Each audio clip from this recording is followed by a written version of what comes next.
Are you ready to see some homes? Hey, it's Susan Milner with Florida Future Realty, and welcome back to our series on buying a home. You probably thought that looking at homes should have been your first step, but it's really not. So you know now that you need to get a pre-approval, potentially fix your credit, and then you need to find the right real estate agent to work with.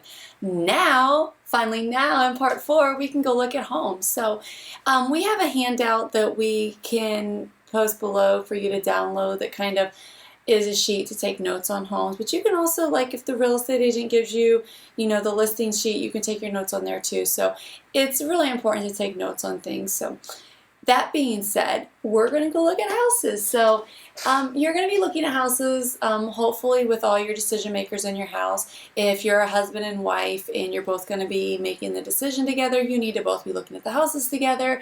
If you're younger and maybe your parents are going to be co-signing or helping you out the loan, you need to make sure they're with you because, whoever's making the decision needs to be there. So that being said, you meet with the real estate agent and you go out and you look at houses. And yes, you may walk into a house and you may fall in love with the house, and that might be the house that you buy, and it might work out for you and it might be awesome.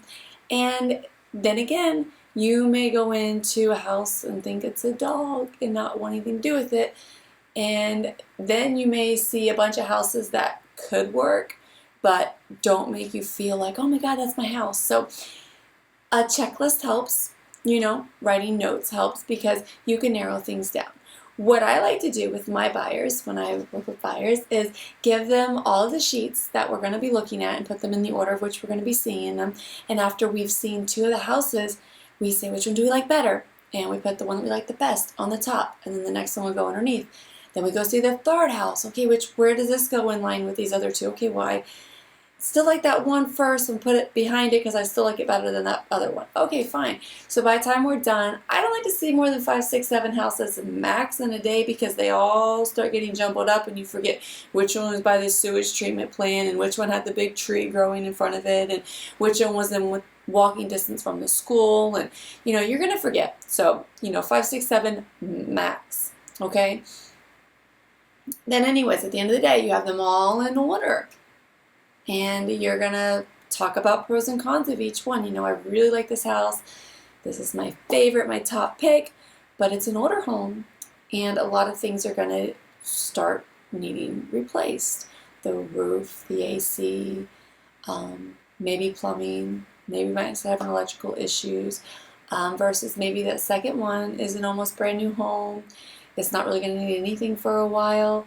And you know that you're already really close to your budget with the mortgage and just what it's going to cost. So you don't want to have a great deal of maintenance on top of it.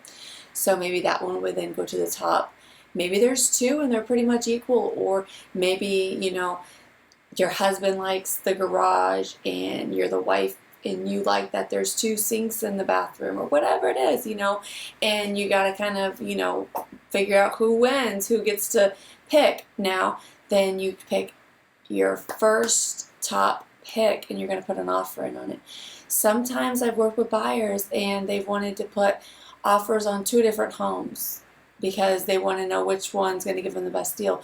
You can't do that. If you put offers on 2 homes, what if both sellers come back and sign your offers? Now you're under contract for 2 homes. That's just not good business.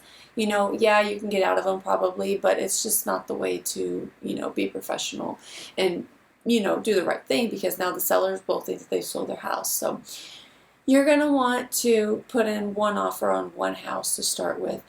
And as far as putting in the offer, we're going to talk about that next week. But if the first time you go out, you're not sure and you're not ready to put in an offer, schedule another schedule another meeting with your agent and go out again. And sometimes you might go back and see your first 2 picks or first 3 picks again, add a couple more. Sometimes once you get out in the field, you change your mind a little bit. You realize that you didn't really need to have the 4th bedroom as long as the rooms were bigger, or when you did get into the 4th bedroom, the bedrooms got really small and you didn't like that. You might realize that it's not necessary for you to have a bathtub in the master, that as long as there's a bathtub in the house. There's a lot of things that you may realize once you get out there looking, so keep that in mind while you're searching. And then the agent should also be able to help you narrow it down because they have experience. They've worked with tons of other buyers that, have thought the same kind of things that you're thinking and the same hesitations or questions that you have.